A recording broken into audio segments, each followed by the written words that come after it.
welcome back to Learning English with Atena.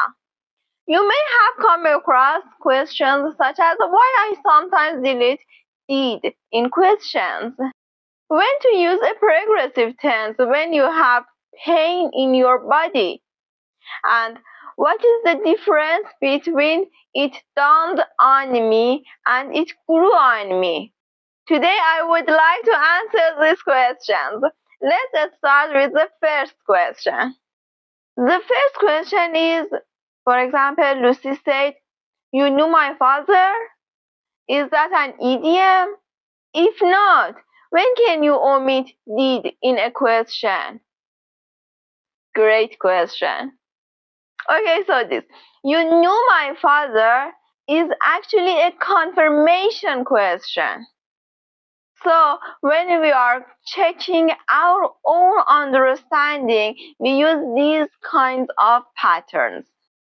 So the question that you're asking about is a question like, "Did you know my father?" Which is a simple yes or no question. But in this case, "You knew my father" is saying, I believe this is true. I'm asking you this question to confirm my understanding of this.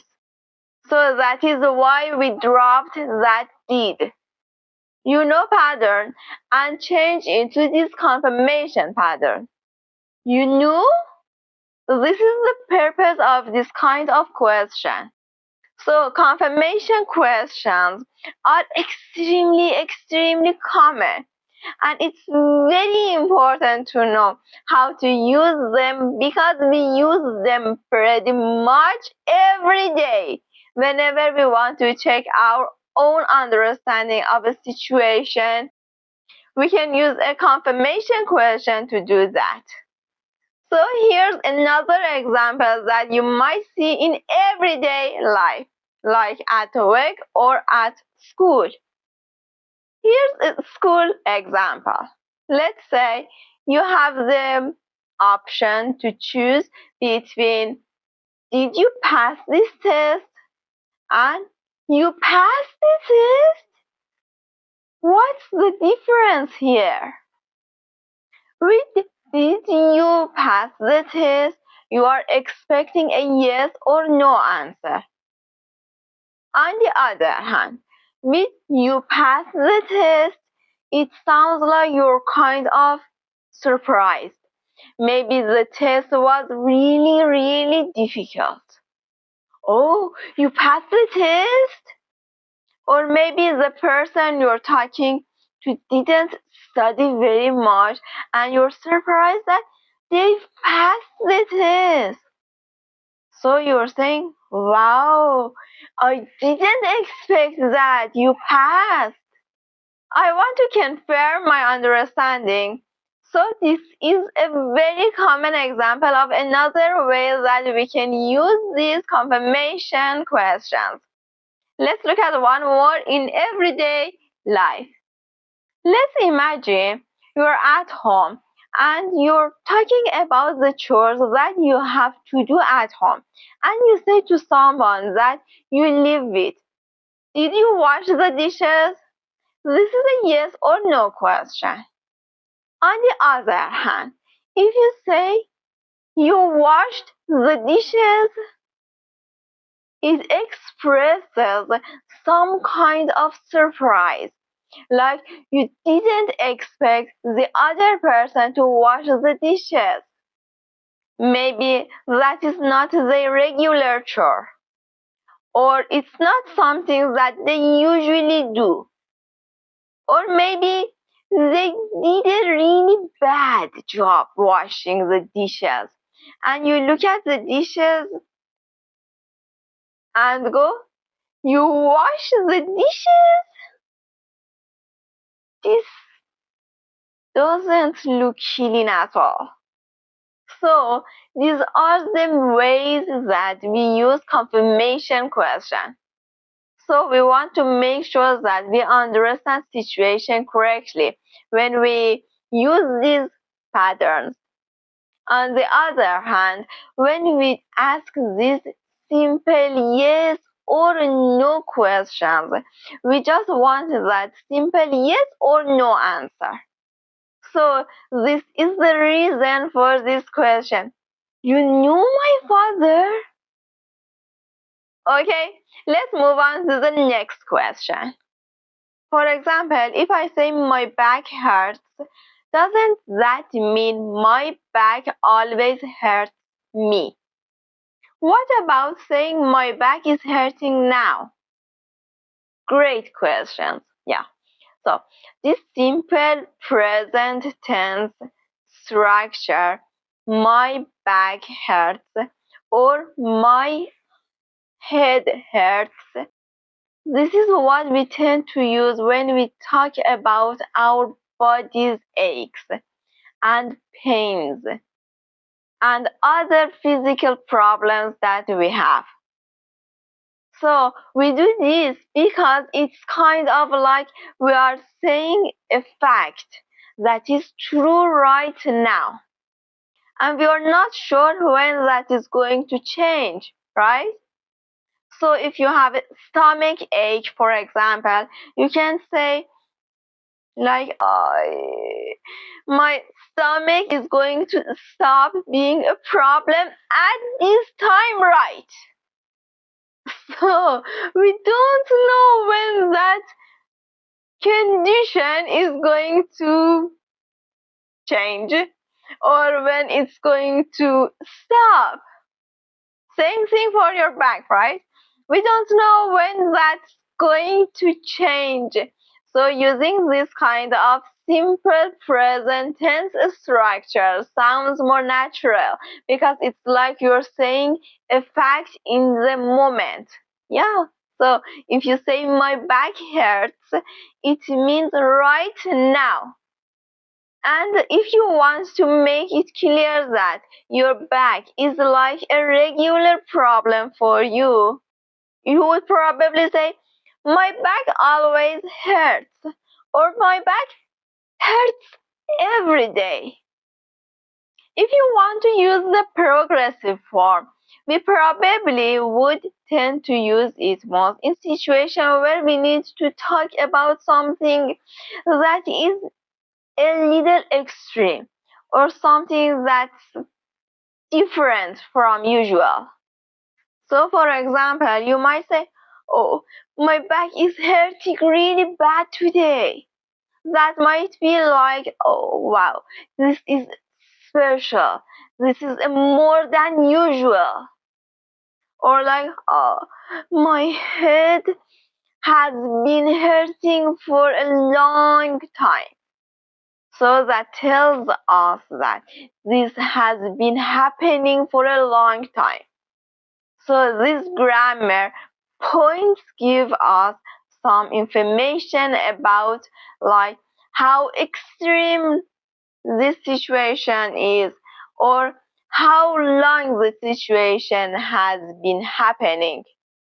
But we tend to use that simple present tense when we talk about our physical problems because it's like a fact in the moment and we're also not sure when it's going to end.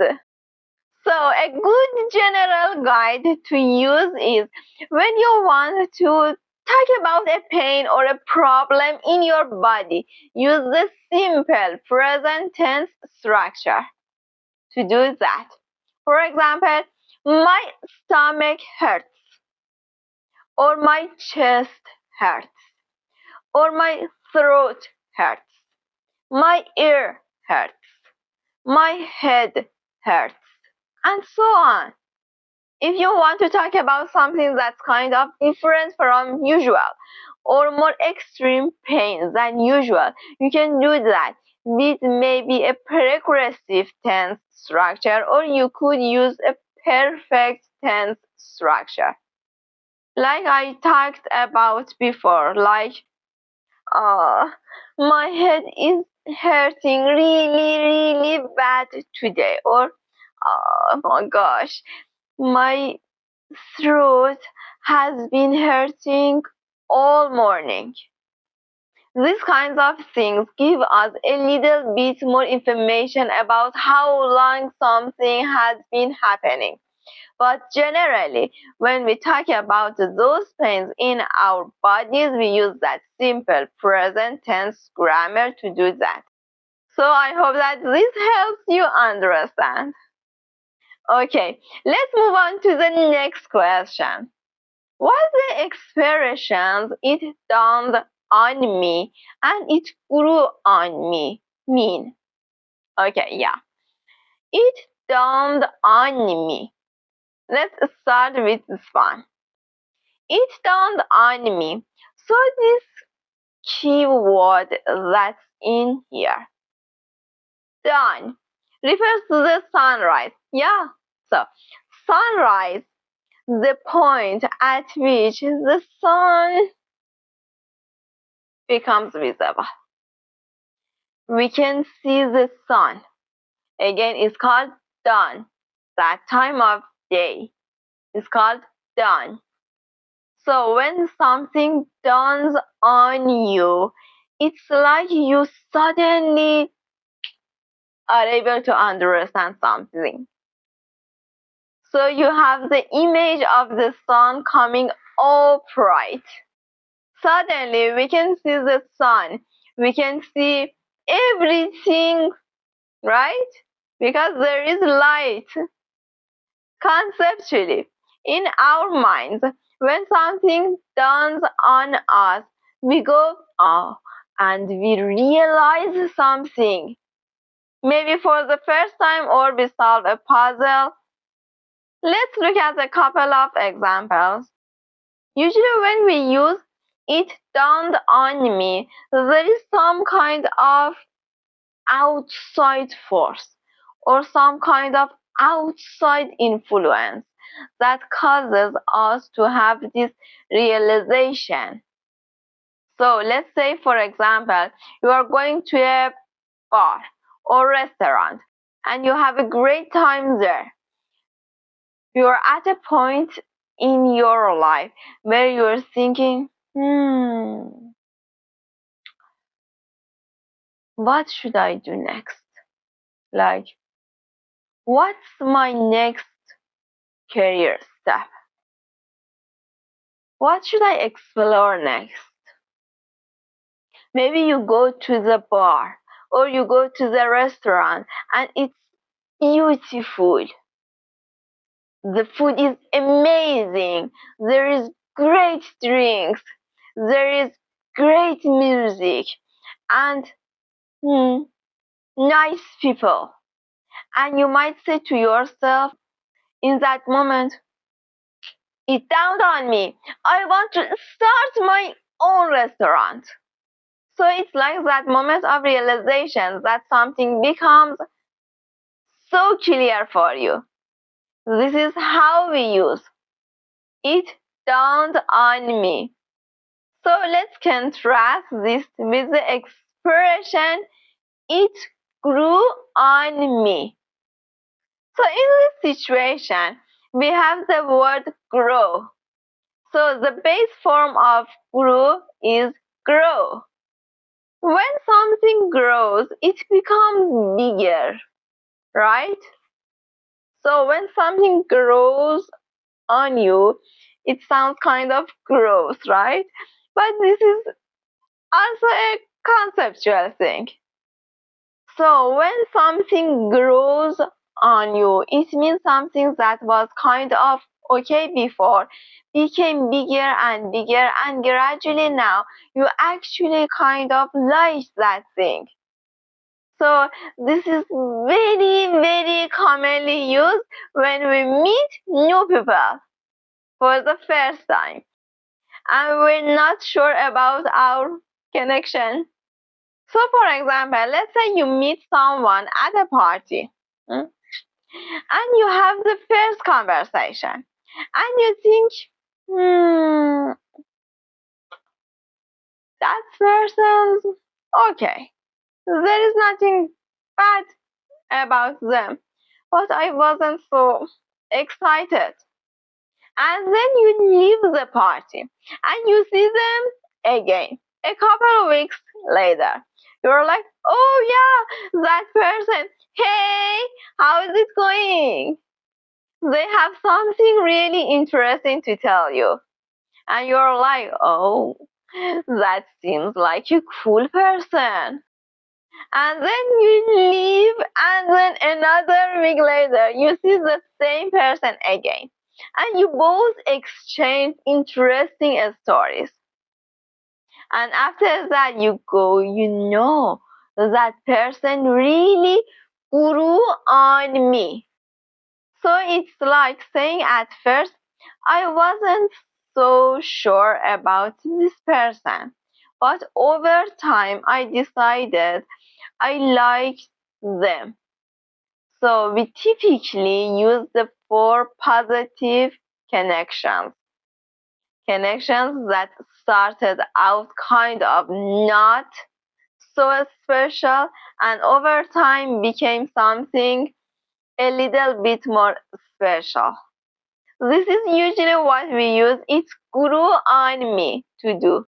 So in sum, it dawned on me is used for realization, something that we've think about for a long time, and then suddenly we have an answer for. And on the other hand, it grew on me.